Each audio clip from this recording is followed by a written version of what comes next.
అందరికీ నమస్కారం. శ్రీ విష్ణు రూపాయ నమః శివాయ. శ్రావణ మాసం వచ్చేసింది. శ్రావణ మాసంలో వరలక్ష్మి వ్రతం మనం చేసుకుంటాం. ఆ వ్రత కథ ఏంటో ఇప్పుడు చూద్దాం. పూర్వం శౌనకాది మహర్షులను ఉద్దేశించి సూత మహర్షి ఇలా చెప్పారు. మునులారా, స్త్రీలకు సౌభాగ్యాన్ని ప్రసాదించే ఒక వ్రతాన్ని పరమశివుడు పార్వతీదేవికి చెప్పారు.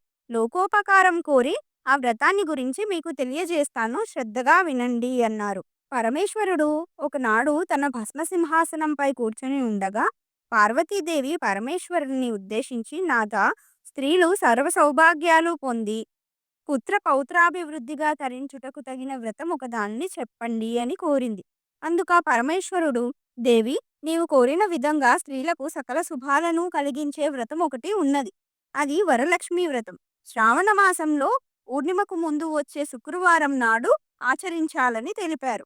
అప్పుడు పార్వతీదేవి, దేవా, ఈ వరలక్ష్మి వ్రతాన్ని ఆదిదేవతలు ఎవరు చేశారు? ఆ వ్రతాన్ని ఎలా చేయాలి? వివరంగా చెప్పండి అని కోరింది. కాత్యాయిని, పూర్వకాలంలో మగధ దేశంలో కుండినం అనే పట్టణం ఒకటి ఉండేది.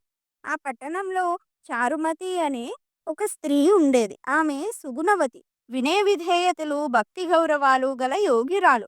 ప్రతిరోజు ప్రాతకాలం నిద్రలేచి భర్తను, అత్తమామలను సేవించుకొని ఇరుగు పొరుగు వారితో కలిసిమెలిసి ఉండేది.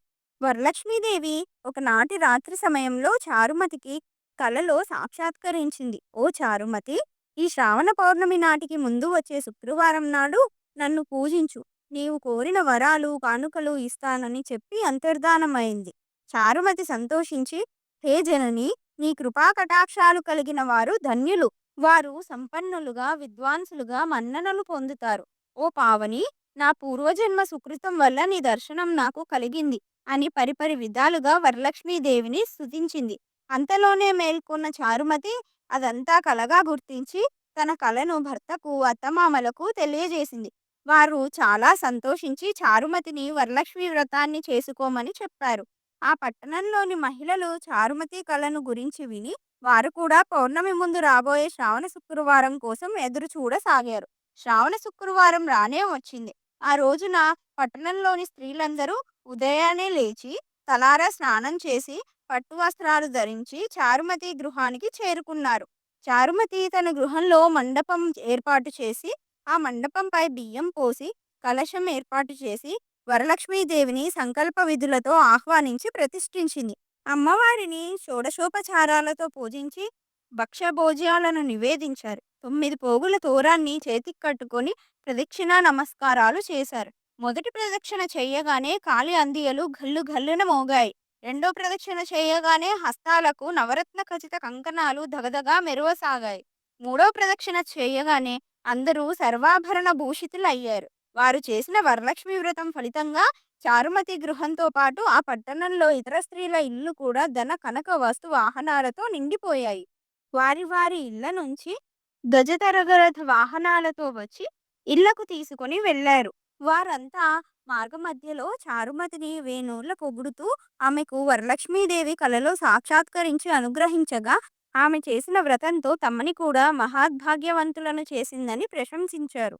వారంతా ఏటా వరలక్ష్మి వ్రతం చేసి సకల సౌభాగ్యాలతో సిరి సంపదలు కలిగి సుఖజీవనం గడిపి ముక్తిని పొందారు. మునులారా, శివుడు పార్వతీదేవికి ఉపదేశించిన ఈ వరలక్ష్మి వ్రత విధానాన్ని మీకు వివరించాను.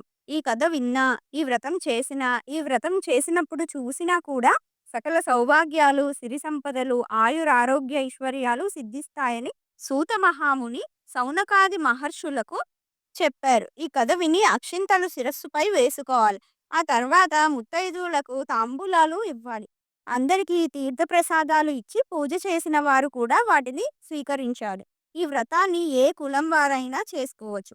భక్తితో వేడుకుంటే వరాలందించే తల్లి వరలక్ష్మీదేవి. ఈ శుక్రవారం వరలక్ష్మి వ్రతాన పూజ చేసుకోలేని వాళ్ళు కనీసం ఈ కథను వింటే లక్ష్మీదేవి అనుగ్రహం మనకి కలుగుతుంది.